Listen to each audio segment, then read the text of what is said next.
Hi and welcome to a new episode of the New Health Club show. My guest today is Martijn Schirp from the Synthesis Retreat, a legal mushroom retreat close to Amsterdam. Welcome to the show.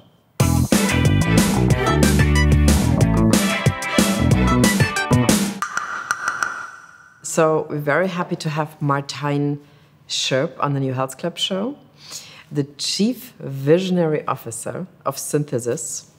And before we say what a Chief Visionary Officer is, we of course should say what Synthesis is. And before you get into the explanation, I wanted to say that I was how could you call this, like guest at Synthesis already in February. And my experience was amazing, of course. But maybe you explain.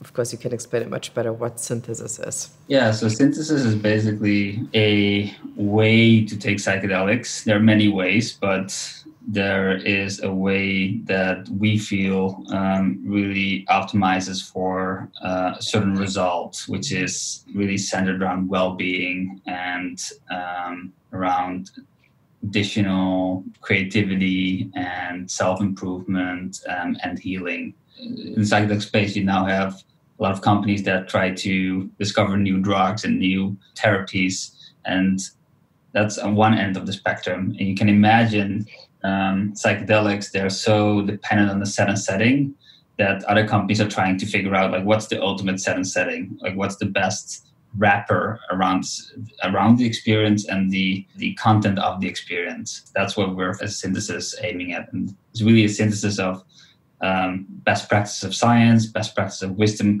traditions, of medical models, but also what does it mean to really guide someone? And yeah, that's what we've been doing for the last few years now. So, and I mean, of course, you had one, let's say, basic or like the main place where you always used to do this. And now, because of COVID, one has to, I don't know, think of other things where people can come to a physical place and experience psychedelics together. So just to get this out of the way, because this is what people are going to ask themselves who would like to do this, but how is this possible to do this today? Since we cannot go on a retreat anymore like we used to in 2019. So how did you guys create this new kind of structure, maybe? Yeah, so we have different venues that allow for a lot of space. We now have smaller groups. We have all kinds of safety protocols. And so it's actually very safe to still come on a retreat. You just have to prepare well and educate people on the right steps. We're following the best COVID protocols, and we are starting again in October. So there are still, I think, at this point that we're talking right now, there are still a few spots left, but I think we'll actually fully book them out pretty soon. And I mean, do you feel that there's rather an increase in people applying right now after a lot of people had a very existential experience, one could say, in the last couple of months?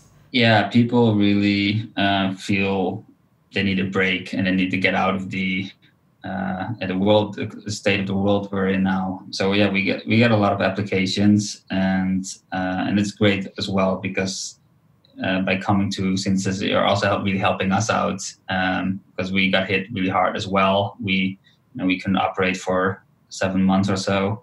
Now we're trying to start up again and try to be very flexible. Like, we can't accept everyone. It depends on your country.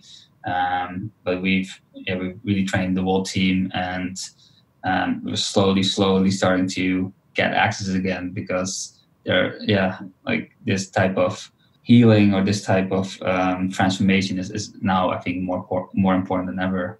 And I mean, speaking of the transformation, or like this whole mystical thing, the psilocybin trip that like everybody talks about, like everybody knows about it. But I mean, the experience at Synthesis is actually, I would say, mostly for people who have not had a psychedelic experience. At least this is the place where you could start. and where you would be in a safety net or surrounded by a big safety community, you could almost say. And I mean, I can really confirm that since it was exactly my experience. So, and then I remember you said something very interesting when we talked the first time at the podcast, that actually the moment you sign up for the retreat, this is when your journey or your transformation begins, which means that you land in Schiphol mostly, or you now these days you drive to Schiphol, or you would go with a train to Amsterdam, but everybody still kind of reactivates their old mechanisms before then physically going into the retreat, which means either you shop a lot of things that you don't need, or you eat a lot of things that you don't need. Yeah. So you arrive at the place at Synthesis, and then what's happening? Yeah, I would like to make a quick comment. Like, the retreat already begins when you sign up, and we all know on some level of the things that we wouldn't want to be confronted with, like things we've been avoiding. And that is, things like these are quite common that they come up on a retreat, and that's actually part of the healing process. And so it's always very natural that our defense mechanism or coping strategies are activated at the same time those emotions get activated. So it's very normal, and it happens quite often. But yeah, the whole process of signing up on Synthesis is that you apply for a call. You have to go through a pretty rigorous health screener, through which we're going to check whether it's safe for you to have this experience at this time in your life. And if you don't, then we can inform you a little bit about maybe alternative practices or things you can check in with your doctor or with your psychologist. And we now actually have 2 tracks. We have our wellness retreats, plus we have our synthesis therapy as well. So if you actually are suffering from deeper psychological wounds and you need more support, we just built a 15-month program. And it sounds long, and it is quite substantial, if you will. But that's what the research shows. Like, you need a lot of ongoing processing with the same group, with the same therapeutic team, to really get the benefit. The psychedelics kind of open you up. You become more malleable. There's cognitive flexibility. But then what do you do with that? And so that's why we focus on the wrapper. Psychedelics are called unspecific amplifiers. So it amplifies something, but it's not really clear. It can amplify all kinds of things. And so if you're in a setting that's not really conducive for growth, or that's not safe, then you might get re-traumatized, or you might actually build new belief systems that are not really helpful for you in the long term. But if you can control the setting, which you can, and you can really optimize that, you can lead to amazing, really beautiful outcomes.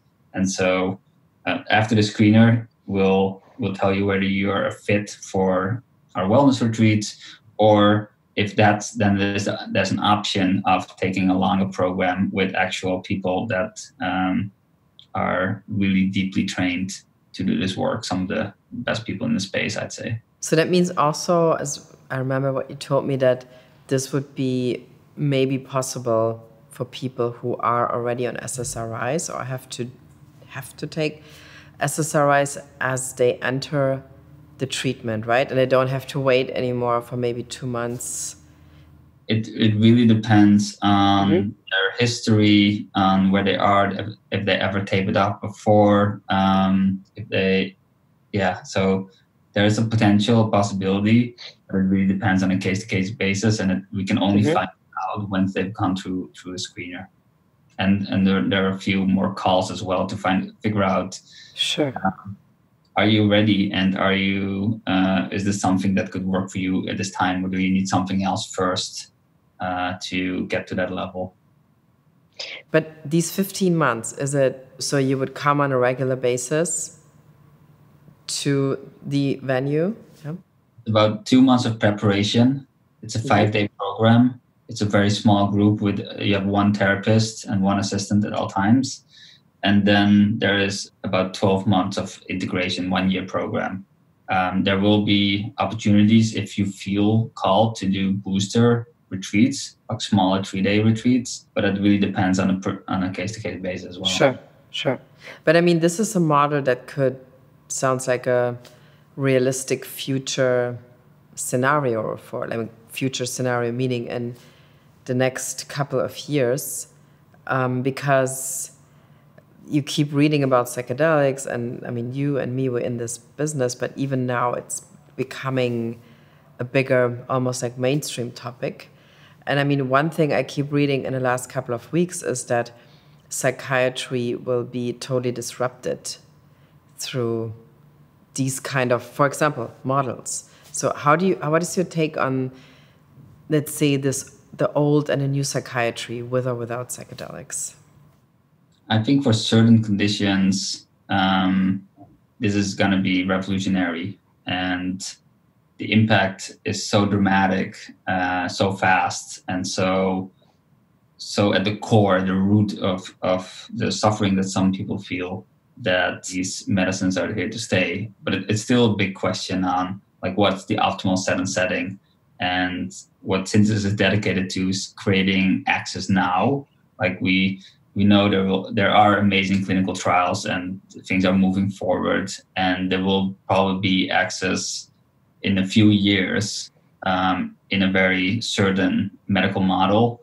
And we're trying to really keep innovating on what that looks like and how can we scale this and how can we make this really an experience that people come out of and they feel healed. They don't feel this heavy emotions or this pull towards coping strategies that they, on some level, don't know it works. It only creates more suffering, but they don't know anything else. And to guide people through that, support people through that, I think is an amazing challenge to solve for.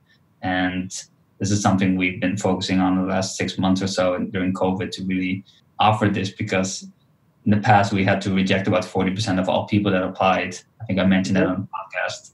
And now we now can accept more and more people, which is, I think is amazing.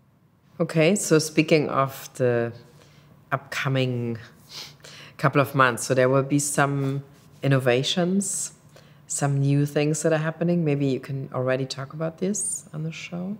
Yeah, so the therapeutic model is one of the things that we're offering very soon. Yeah, I think that will be one of the first clinical models that will be available for people to actually experience and get therapy in this with psychedelics.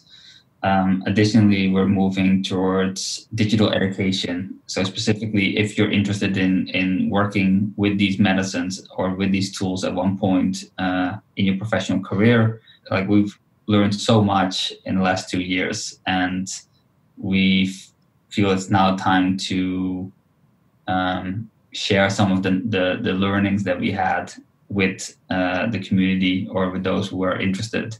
And I think one of the unique things that we can do in the Netherlands is not just include our network, because we've had over the years, we had amazing partnerships with research and with people that wanted to have experience with actual people that going through a psychedelic experience. But also we're working on a 1-year program that not only teaches you the frameworks to think about psychedelics, and I think we're so early. We don't really have the right terminology for this yet.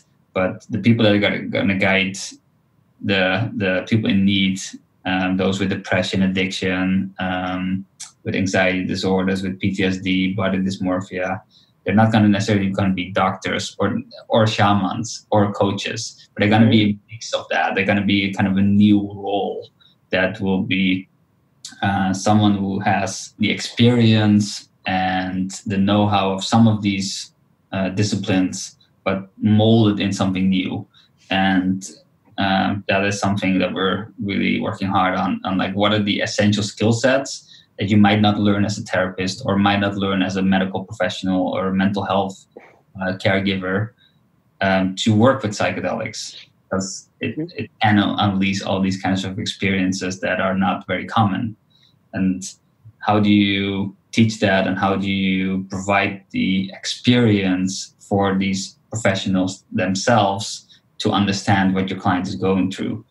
And so we're working on a 10-day residency that you can actually experience 3 ceremonies yourself and 3 experiences where where another group is gonna have the ceremony, and through that, to actually practical knowledge, I think we'll start to make the first steps into this new role, this new generation of people that want to work with these medicines, because we're going to need, like even conservative, I think estimates we need about 2 to 4 million professionals to be able to treat the amount of generational trauma, PTSD, addiction that is now prevalent.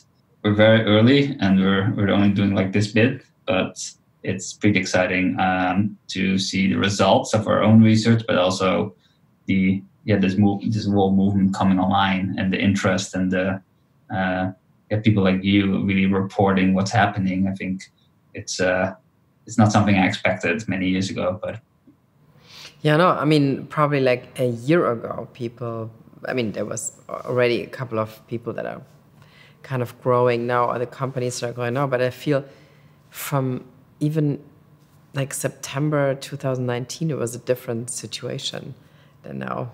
I mean, that it goes very fast. But so what I find interesting also is how this, let's say, customization of psychedelic experiences will probably also something that you might be already working on. Like, for example, you had this female leadership retreat that was just tailored for female entrepreneurs who wanted to get into their, I don't know, creative leadership role, maybe in their own company. Or also you told me that you have even families that would undertake a psychedelic experience, or like psilocybin, one we should say, experience together. So how are you going to work on this, let's say, product range? Like, will there be something for CEOs, for couples, which you are also already doing? So how is this going to look like in the future? Yeah, great question. And we have a few things in the pipeline that I'm really excited about. It depends on COVID, what the timeline is for us implementing some of these things. Yeah, the Women Leadership Retreat was one of the first ones that we had. And what we found actually from our own women's, I think we have more women in the company than men at this point.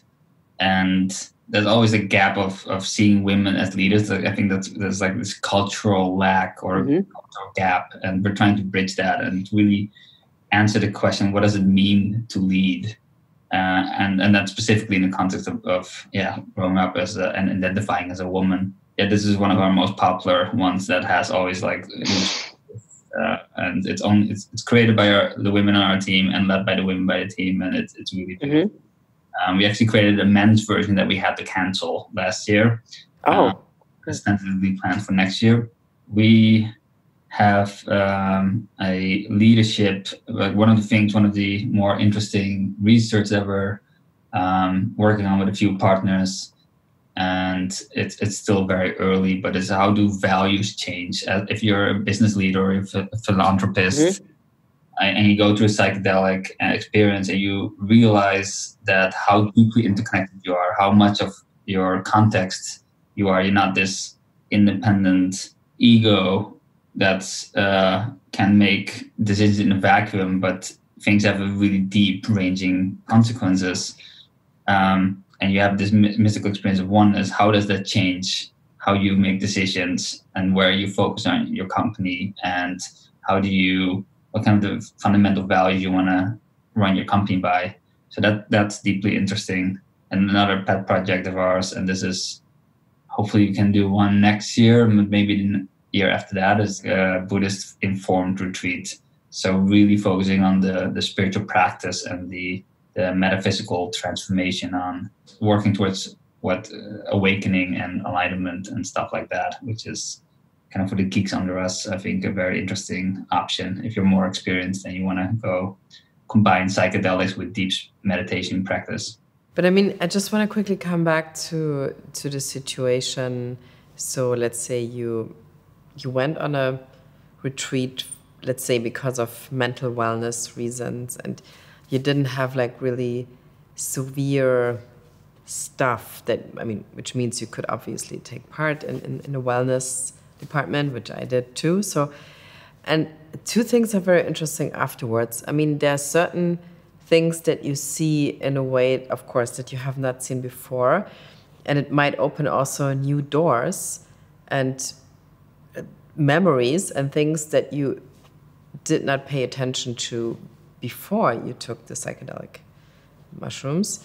And the second thing is that I think 6 months after the trip, you kind of realize how much things are changing in your life, in your brain, without being an active part. It just happens.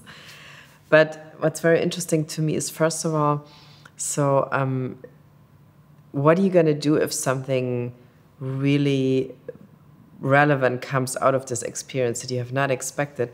And then also, how do you develop like a model or a structure to keep going with this? Because, I mean, after 6 months, without thinking about it, I was like, I could go again now. For some reason, I just thought, now is the time where I just wanted to catch up with certain things that I have seen or experienced in the first experience. So, and of course, I mean, this is something I think about anyway, since this is also what the New Health Club is about. But still, even as a private person, I think about this a lot, that how do I get into a certain, let's say, personal rhythm to keep up my psychedelic journey, let's call it that way. So just to make sure I got the question around, how do I integrate this in my life? Yeah, okay, that would be the question, yeah. And the second is, how do I deepen this process? Yeah. Mm-hmm. And that's really fascinating. And I think it's actually very dependent on where you are in your journey and your personality. When I first started, I was just amazed that such an experience could exist. And I became very curious, and I did maybe an experience every 3 months for a few years, not just mushrooms, but also ayahuasca and iboga and a few others, mescaline. That was just an ongoing journey of uncovering, like, not just who I really am, but how much of the cultural conditioning I was calcified and stuck in. And this is what we're seeing in the research, is that kind of like the older you get, the more stuck you get into what is called like higher beliefs. And so you make a model of reality, and then that actually becomes your perception of reality, even though you're kind of filtering out a lot of stuff. And we don't even know whether those filters are correct anymore. So you kind of have to dust them off at times. And this is one of the causes of these sense of cognitive flexibility. You can suddenly move differently. And one of them is, new dreams or memories that could be very deeply meaningful. It might even be so out of your reality, your sense of reality, that it becomes like shocking almost. And like, how do I deal with that? Part of that is building a very strong daily self-care practice, something that you connect with the meaning or the sense or the emotion of it every day. Part of that is to find ways of expressing some of these insights creatively, whether that's in art, music, or maybe in entrepreneurship as well. And another part is to stay connected with your group or with your guide and keep talking about it and finding mentors and support to unpack it, uncover it. And in essence, that's kind of like a lifelong journey. Yeah, I think so too. To come back or to find access and have these experiences and to really start opening up like that core of that experience. I mean, and how do you think this? I mean, let's say the medical part is something that's just moving forward very much, and more, and universities are looking into this. But I mean, the wellness part to me is sometimes even, I'm not going to say more interesting, but more accessible, of course, or will be hopefully accessible for most people, because I think it always implies that, how can I say this, that it's just that if you can go somewhere for wellness reasons, at this point as we speak, it's mostly, I don't know, going to a spa or going to do something that has to do with your body and your weight and your nervous system. But I mean, I find actually the idea the most fascinating, that you could go to a wellness retreat only for mental wellness or mental health reasons. So how do you think this will look like, let's say, in the future, if this is really a much bigger place to go as now? Because with or without COVID, at one point this will become, as you said earlier, the need is huge for these things. How do you think this is going to look like in 10 years, maybe? I hope it will be a lot of things that I cannot predict, because we can't predict it, no. Very healthy. One of the worries I have, it will be very limited into the medical model. And the issue with that is that fundamentally it's not a medical experience. It can have medical effects and it can be helpful for those who really suffer. But I think that's just a very small segment of the population, or a small part of your life. And I think fundamentally these are deeply spiritual, existential, religious experiences. And therefore, I think we really have to think about what are the optimal place that it feels really nourishing for you as a human being to arrive, and it feels like you can leave your baggage behind and you're really taken care of, and you can fully surrender to the experience. And I don't think you can fully do that in a hospital room. And so where this trend goes is that the spa and wellness is combined with the kind of knowledge around sacred spaces. And then I'm thinking about things like churches or mosques or temples, plus nature, because it's like what's most nourishing for our senses is the complexity and the green and the of other beings, like plants and like animals. And I think that needs to combine ourselves by coming back to our humanness with these psychedelics in this context. And I think we'll see the best therapeutic outcomes in that specific wrapper as well. And do you think that at one point this whole, let's say, other mental health tools that we have now, I mean, it sounds like at one point they will be completely gone? Well, I mean, for example, like I always imagine how it would be if there would be no SSRIs anymore. That kind of, let's say, this is the way how medication is functioning right now. Like you just suppress certain things for the rest of your life. And I mean, a lot of scientists who were already on the show, nobody has ever said, oh no, it makes great progress and they're amazing antidepressants that we're looking into. So it's rather that it's something, it's almost like cars that you could drive with gasoline at one point will be gone.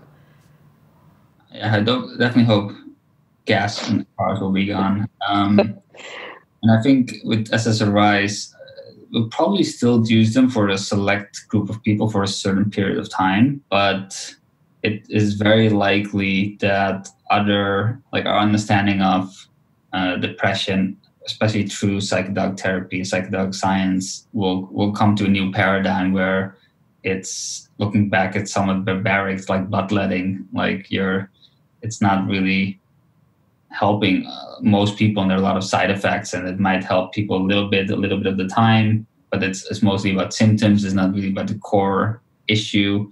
And that's what psychedelics can do in the right setting with the right people and the right understanding.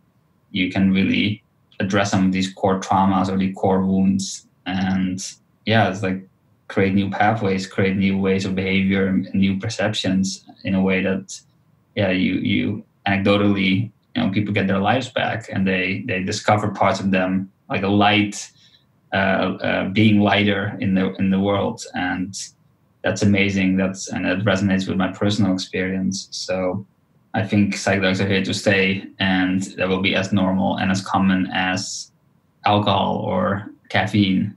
just a matter of time. I think so too. So in the meantime, everybody should go to Synthesis before we have this situation. As the last question, if somebody's interested in visiting a retreat, so you go on a website, you make an exploration call. So what is your suggestion to get enrolled? Go to the New Health Club and click a link, and then you'll find... Exactly. Yeah. There's a free call, and you have to go through a health screener. If for some reason the wellness is not an option for you, and we feel like, hey, there might be things that happened in your past, or just because of your situation you're in, we feel like it's safer to give you more support. Then there's also the therapy trajectory. There's a free call where you can talk with one of my team members.